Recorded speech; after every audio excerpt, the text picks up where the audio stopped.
अस्सलाम वालेकुम रहमतुल्लाहि व बरकातुहू। मैं डॉक्टर काजी खुशामदीद करता हूँ आपको इस वीडियो में। आज हम इस वीडियो में एक बहुत अहम सवाल के ऊपर बात करेंगे जो कि हज़ारों की तादाद में प्यारे मीठे हाजी भाई बहन बुज़ुर्ग जो कि बैरून मुल्क मुकीम हैं उनके जहनों में आ रहा है और वो मुझे बार बार इसके बारे में पूछ रहे हैं। उनका एक सवाल पूछ रहे हैं कि डॉक्टर साहब, अगर हमने हज 2026 के लिए अप्लाई करना है तो मेडिकल सर्टिफिकेट कहाँ से बनवाएं?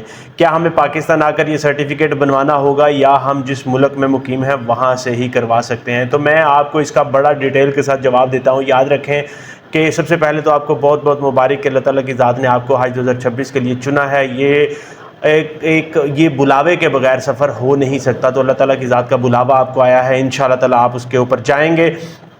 याद रखें कि सबसे पहली बात जो ये आपके लिए बहुत ज़्यादा ज़रूरी है कि अगर आप बैरून मुल्क मौजूद हैं तो आपके लिए सरकारी इदारों ने, पाकिस्तान की गवर्नमेंट ने बहुत ज़्यादा आसानी पैदा कर दी है। उन्होंने आपको कहा है कि आपको कोई मेडिकल सर्टिफिकेट पाकिस्तान से बनवाने की ज़रूरत नहीं है, क्योंकि आप पाकिस्तान में मौजूद नहीं, तो इसलिए आपको सर्टिफिकेट यहाँ से बनवाने की ज़रूरत नहीं है। आप जिस मुल्क में जहाँ पर भी मौजूद हैं दुनिया में, वहाँ पर आप अपने लोकल डॉक्टर से अपना जो है मेडिकल फिटनेस का सर्टिफिकेट बनवा सकते हैं, मगर याद ये रखें कि वो डॉक्टर वहाँ का मुस्तनद होना चाहिए, रजिस्टर्ड होना चाहिए, और वो अपने आप को ऑफिशियल लेटर हेड के ऊपर फिटनेस सर्टिफिकेट आपको बना कर दे दे। याद रखें कि उसके ऊपर ये मेंशन होगा कि दरखास्त दहिंदा जिस्मानी तौर पर मुकम्मल सेहतमंद है और हज के मुनासिक अदा करने के काबिल है। ये सर्टिफिकेट आपकी हज दरखास्त के साथ जमा हो जाएगा।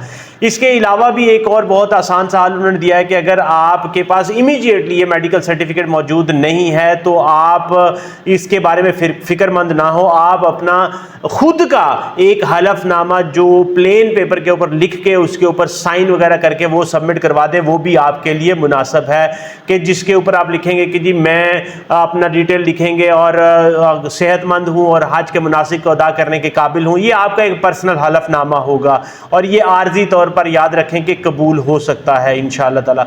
मगर अब एक अहम नुक्ता यहाँ पे ये आप याद रखें कि जब जैसे कि आप ओवरसीज में हैं, पाकिस्तान से बाहर हैं, तो आपको रिलैक्सेशन दी गई है कि आपको कोई पासपोर्ट जमा करवाने की जरूरत नहीं। आप अपना शनाख्ती कार्ड और बाकी डॉक्यूमेंट्स के साथ आप अपना पासपोर्ट की फोटोकॉपी जमा करवा सकते हैं और आपकी अदायगी भी आपका कोई पाकिस्तान में जो रिप्रेजेंटेटिव है, जो आपका अजीज है, नॉमिनी है, वो जमा करवा सकता है। इस हवाले से पाकिस्तान के तमाम बैंकों को हिदायत सरकारी जो गवर्नमेंट है उसकी तरफ से जारी कर दी गई हैं। याद रखें कि हज के रास्ते इंशाअल्लाह ताला सब प्यारे मीठे हाजी भाइयों के लिए हमेशा की तरह खुले हैं। आप नीयत को मजबूत रखें, डॉक्यूमेंट्स को इकट्ठा करें। 4 अगस्त से एप्लीकेशन शुरू हो जाएंगी इंशाअल्लाह ताला और आप फर्स्ट कम फर्स्ट सर्व की बेसिस के ऊपर ये जमा होंगी। इसके लिए आप आपको तैयारी मुकम्मल करके रखें इंशाअल्लाह ताला। अगर आपके ज़हन में कोई भी सवाल हो, कोई क्वेश्चन, कोई कमेंट हो, कमेंट सेक्शन में लिखें। इंशाअल्लाह ताला मैं यहाँ पर मौजूद हूँ।